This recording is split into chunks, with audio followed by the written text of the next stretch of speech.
Top, on va où? Troisième? Alors c'est parti.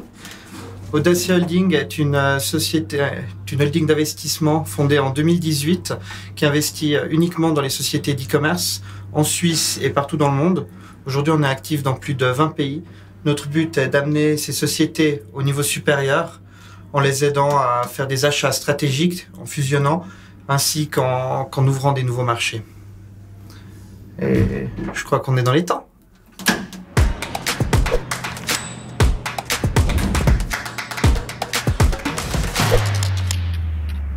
Tu me donnes combien de temps pour ça?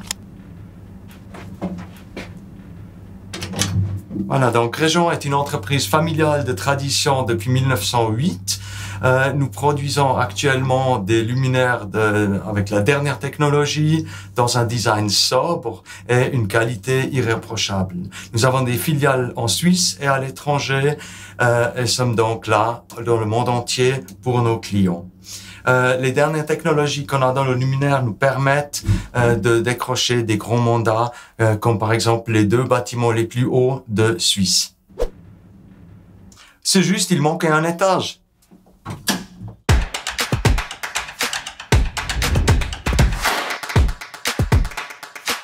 Salut Daniel. Bonjour Alexandre.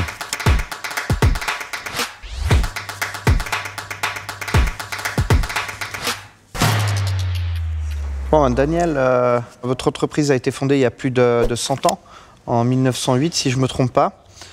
Quel est le secret de cette longévité? La clé du succès puis la longévité, c'est que Région a toujours su se réinventer chaque quelques années. Aujourd'hui, une entreprise très très moderne, on a toutes les nouvelles technologies qu'on intègre dans nos luminaires. Ça veut dire que les luminaires communiquent avec Internet, les luminaires communiquent avec des smartphones, les luminaires font beaucoup plus que la lumière aujourd'hui. On a des semi-conducteurs dedans, on a des LED dedans, on a des drivers dedans. On parle beaucoup de Internet of Things et puis de data. Vu que je suis dans l'e-commerce, pour nous la data c'est très important. Pour vous aussi ou pour vos clients? Oui, effectivement, IoT, c'est vraiment Internet of Things, a atterri dans notre domaine. Des luminaires aujourd'hui qui peuvent, dans une salle de conférence, mesurer le nombre de personnes qui se trouvent dans la salle de conférence. On peut aussi gérer les places de travail. Ça veut dire que le collaborateur, il regarde sur son smartphone où est-ce que je peux trouver une place de travail qui est libre. Ah, c'est top ça. Donc, la même chose pour les salles de conférence. Les équipes de nettoyage, ils ont sur leur chariot de nettoyage une tablette qui leur indique les places de travail qui étaient utilisées aujourd'hui plus que 2 heures, 3 heures, 4 heures. Est-ce que j'ai besoin de nettoyer ou pas? Ouais, j'imagine aussi pour l'entreprise de savoir s'ils ont trop de bureaux par rapport au nombre de collaborateurs. On se dit si on a 60 collaborateurs, il nous faut 60 postes de travail. Peut-être que 40 serait suffisant. C'est exactement ça. Alors, une jolie question pour toi. Comment est-ce que tu protèges ton patrimoine privé des risques financiers liés à ton entreprise? Quels conseils est-ce que tu peux donner aux autres entrepreneurs? C'est une bonne question. Alors, j'essaie de réfléchir surtout aux méga trends, à qu'est-ce qui va marcher, je pense qu'il va marcher dans 20 et 30 ans et pas forcément ce qui marchera dans une année. Et j'essaie d'investir là-dedans. Et pas forcément dans des entreprises qui m'appartiennent, mais aussi dans d'autres entreprises, enfin le marché boursier ou autre. Mais j'investis surtout dans ma société, dans moi. J'ai 28 ans aujourd'hui, il me faut... je pense que j'ai des plus grandes chances en investissant sur moi que sur quelqu'un d'autre, parce que j'ai des gros projets en vue.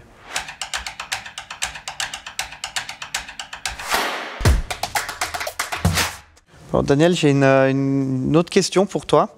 En cas de problème dans la famille, comment est-ce que vous faites la séparation entre la vie professionnelle et vie privée? Très bonne question.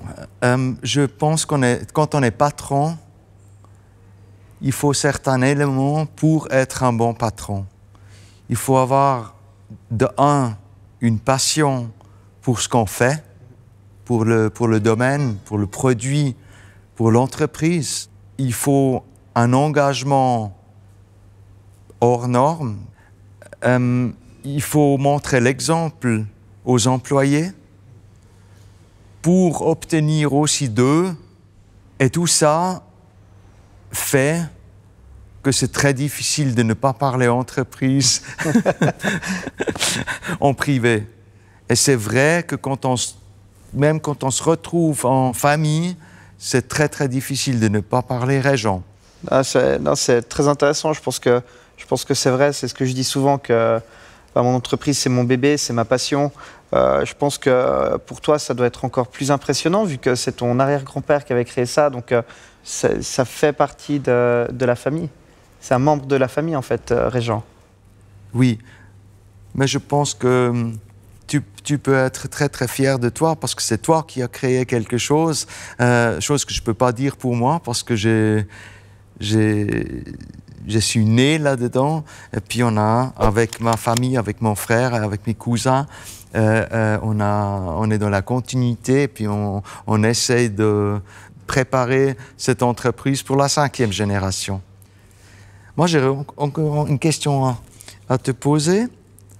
Ton père a façonné ton parcours d'entrepreneur. Qu'est-ce que les jeunes entrepreneurs peuvent apprendre de la génération précédente et dans quel domaine est-ce qu'ils doivent plutôt s'écouter eux-mêmes? Moi, j'ai beaucoup appris de mon père ou les différents directeurs des sociétés que j'ai rachetées. Je les garde tout le temps pour une certaine période, pour une période de transition. Et si on regarde aujourd'hui dans ma direction, je m'entoure de personnes plus âgées. Mais où les jeunes, on va dire, doivent s'écouter, on est un peu plus dans le marché. On sait ce qu'on aime, ce qu'on consomme. Et je pense qu'en plus, on doit écouter nos aînés, mais on doit aussi écouter les personnes qui viennent, les générations qui viennent après nous. Pour moi, pour l'e-commerce, je regarde tout le temps qui va être mon prochain consommateur.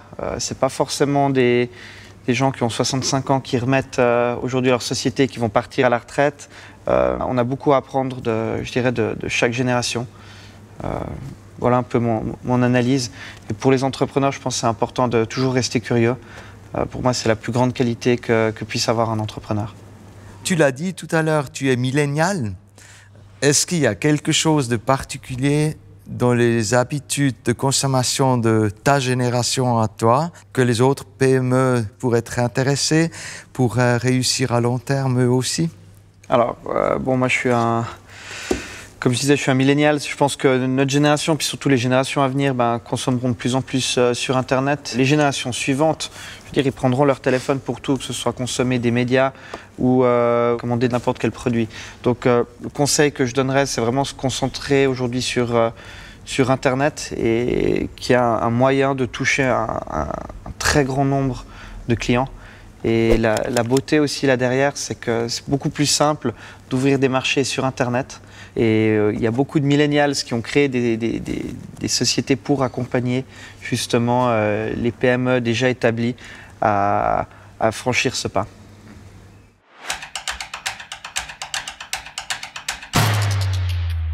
Pour une société centenaire où vous êtes plusieurs dans la famille, et en quoi les entreprises familiales devraient-elles penser pour se protéger justement du risque de perdre le contrôle dans sa société?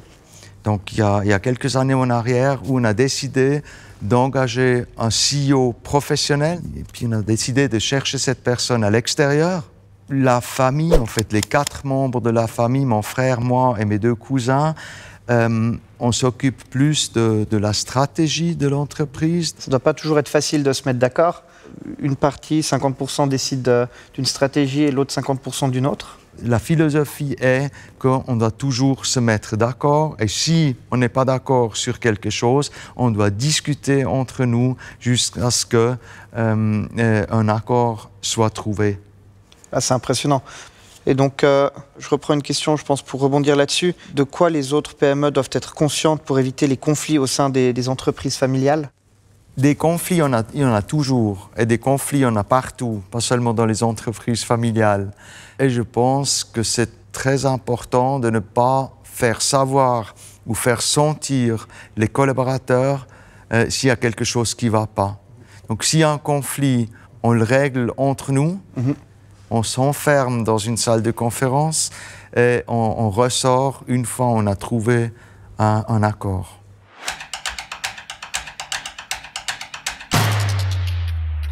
La stratégie du propriétaire est très importante. Ce qu'il veut réaliser avec son entreprise. Quels sont tes objectifs à toi et tes valeurs à toi? Bon, ce qui est vraiment l'avantage de l'e-commerce, c'est que depuis Sion, je peux gérer plus d'une vingtaine de pays. Vraiment, ma stratégie aujourd'hui, c'est vraiment l'ouverture de nouveaux pays qu'on aura décidé, enfin, dans lesquels on aura décidé de rentrer, parce qu'on pense que le panier moyen d'achat est élevé, la demande pour ces produits-là sera grande, et on va les pénétrer à travers nos différents canaux marketing, mais qui sont surtout digitaux. On fait beaucoup justement de Google, de Facebook, d'Instagram. Justement, ça m'intéresse parce que chez Régent aussi, on fait de l'e-commerce, donc on a un site internet et un webshop. Comment tu gères pour qu'un jeune de 18 ans s'y trouve, et puis quelqu'un de plus âgé s'y trouve également, et puis se sent à l'aise sur tes plateformes? Alors nous, on a fait un choix stratégique. On a enlevé les téléphones. Maintenant, on a préféré créer des chats. On s'est rendu compte que les personnes de tout âge savent utiliser les chats aujourd'hui. Donc ça rentre vraiment dans les mœurs. Après, comment faire pour que tout le monde puisse s'y retrouver, ça, nous, on le fait à travers de l'A/B testing. On regarde qu'est-ce qui convertit le mieux. Et malheureusement, c'est la majorité qui gagne. Donc on a beaucoup de designers et de développeurs en interne qui font de l'A/B testing pour continuellement améliorer nos sites. Donc heureusement qu'Internet nous permet justement de faire cet A/B testing. Et comment vous faites pour évaluer les tendances, voir, sentir ce que le client aimerait commander sur vos sites demain ou après-demain? Alors, nous, on a les fournisseurs qui viennent, qui nous proposent pas mal de nouveaux produits. Après, de nouveau, moi, je me concentre aussi sur les méga trends pour voir les sociétés que je souhaite racheter. Tout ce qui est un peu bio, écologique ou autre, je pense que ça va faire que de grandir. Donc plutôt aller là-dedans que dans des choses un peu plus old school, on va dire. Mais nos fournisseurs font un très gros travail en nous présentant les nouvelles tendances. Puis on regarde aussi ce que nos concurrents font. En tant qu'entrepreneur et particulier, les propriétaires doivent concilier des intérêts différents. Quelles sont les décisions qui ont été les plus importantes pour toi? Je pense que c'est important de toujours prendre un petit risque. Après, c'est mon rôle en tant qu'entrepreneur de prendre ces risques, de faire ce calcul de risque. Est-ce que ça vaut vraiment la peine ou pas? Et de voir à quel point je suis prêt à perdre si ça va mal. C'est clair qu'on voit aujourd'hui les sociétés cotées avec un board où les gens sont que au bonus, ils vont être plus... ils vont se dire, bon, peut-être que je prends un peu moins de risques, la société elle va moins grandir, mais au moins je ne me plante pas et puis la société elle sera encore là. C'est différent quand on est entrepreneur. Après, si ma boîte elle plante, je pense que je l'ai dans le sang, donc je relancerai quelque chose.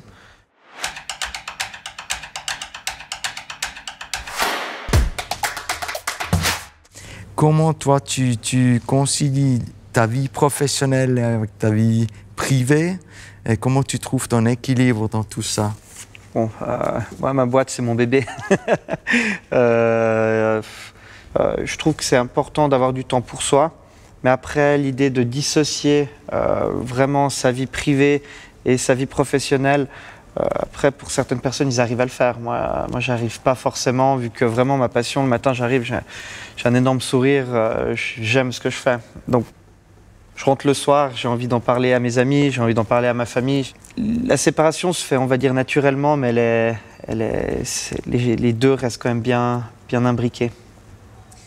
Est-ce que ça t'arrive, comme ça m'arrive à moi, de tout d'un coup, à 2 heures du matin, de me réveiller avec une idée? C'est sûr. Comment tu gères ça? Bon, en règle générale, si je ne peux pas la noter quelque part ou faire quelque chose, je ne peux pas me rendormir. Mes collaborateurs, à 16h30, c'est fini, ils partent, ils rentrent chez eux, ils pensent à autre chose. Moi, comme tu le disais, 24 heures sur 24, même, tu rêves de ta boîte. tu te dis, ah punaise, j'ai trouvé une top idée, ou d'un coup, tu penses, tu dis, oh, j'ai oublié de faire ça, il faut vraiment vite que je le fasse. Aujourd'hui, la technologie permet, de faire tellement de choses. Je peux faire la plupart des choses depuis mon téléphone ou je me balade jamais sur mon ordi portable. Tu notes encore des choses sur du papier? Oui. Oui, ça m'aide beaucoup. Mais je note beaucoup de choses sur papier et après je fais le résumé sur l'ordi. Mais on l'écrit de façon digitale et puis qu'on la classe correctement. Tout le monde peut retrouver ça.